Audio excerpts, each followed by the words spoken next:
Role of international organizations in the development of cooperative movement എന്ന 6th ചാപ്റ്ററിലെ next നമ്മൾ discuss ചെയ്യുന്ന ഇൻസ്റ്റിറ്റ്യൂഷനാണ് the international bank for reconstruction and development IBRD. The International Bank for Reconstruction and Development. So IBRD is commonly referred as the World Bank. IBRD യെ common ആയിട്ട് നമ്മൾ വിളിക്കുന്ന മറ്റൊരു പേരാണ് world bank. It is an international financial institution which provide financial assistance to its member countries of the world.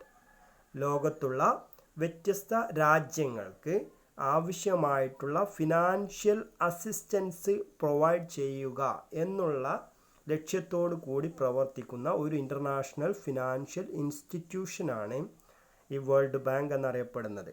So ഇതിൻ്റെ head quarters Washington DC ആണ്. ഇത് establish ചെയ്തിട്ടുള്ളതെന്നാ 1945 okay.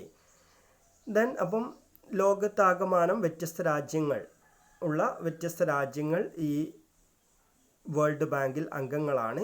ഈ അംഗങ്ങളായിട്ടുള്ള രാജ്യങ്ങൾക്ക് ആവശ്യമായിട്ടുള്ള ഫിനാൻഷ്യൽ അസിസ്റ്റൻസ് പ്രൊവൈഡ് ചെയ്യുക, അതിനുവേണ്ടിയുള്ള ഒരു ഇൻ്റർനാഷണൽ ഫിനാൻഷ്യൽ ഇൻസ്റ്റിറ്റ്യൂഷനാണ് വേൾഡ് ബാങ്ക്.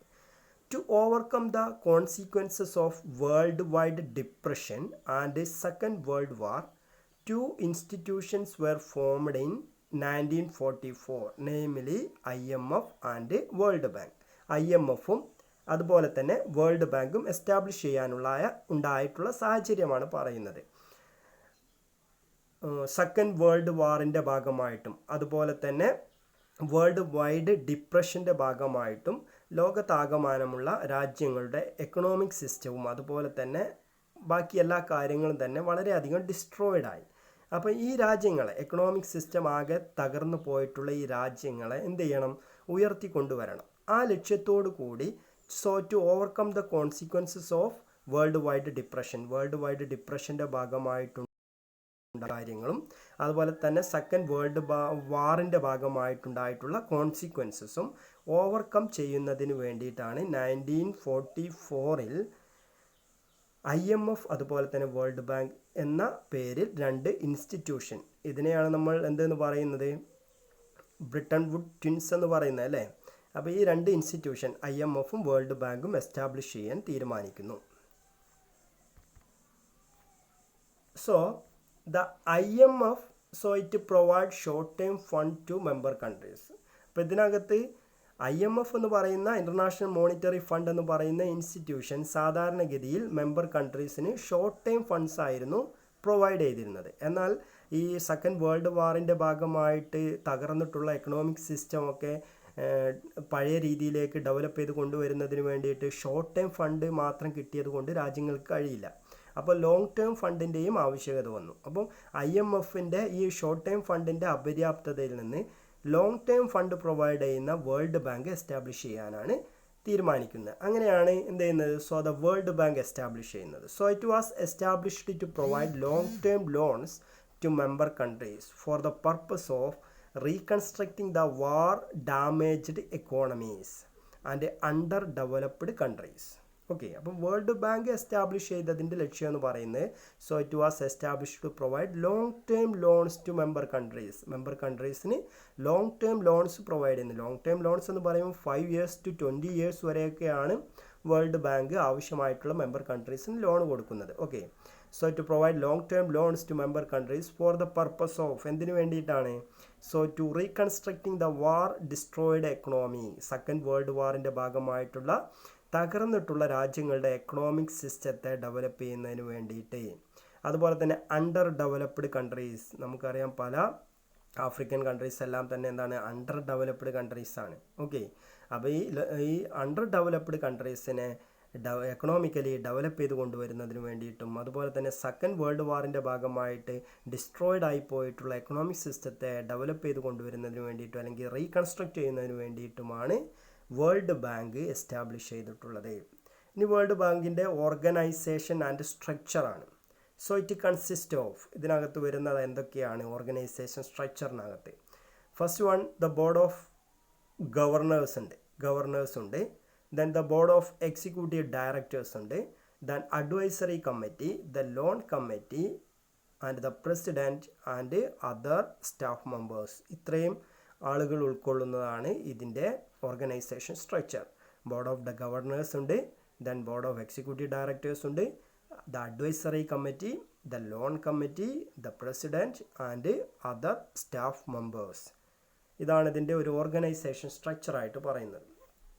ദെൻ വേൾഡ് ബാങ്കിൻ്റെ ഫംഗ്ഷൻ. വേൾഡ് ബാങ്കിനെ കുറിച്ച് വളരെ ബ്രീഫായിട്ട് മാത്രമേ പറയുന്നുള്ളൂ. അതിൻ്റെ ഫംഗ്ഷനും കൂടെയാണ് നമ്മുടെ ടെസ്റ്റിനകത്ത് നമുക്ക് പഠിക്കാനുള്ളത്. നോക്കാം വേൾഡ് ബാങ്കിൻ്റെ function. First one, world bank provide various technical services to the member countries. Member കൺട്രീസിന് ആവശ്യമായിട്ടുള്ള ടെക്നിക്കൽ സർവീസസ് പ്രൊവൈഡ് ചെയ്യുന്നു. Then second, bank can grant loans to the member countries. ആവശ്യമായിട്ടുള്ള മെമ്പർ കൺട്രീസിന് ലോങ് ടേം ലോൺസ് പ്രൊവൈഡ് ചെയ്യുന്നു.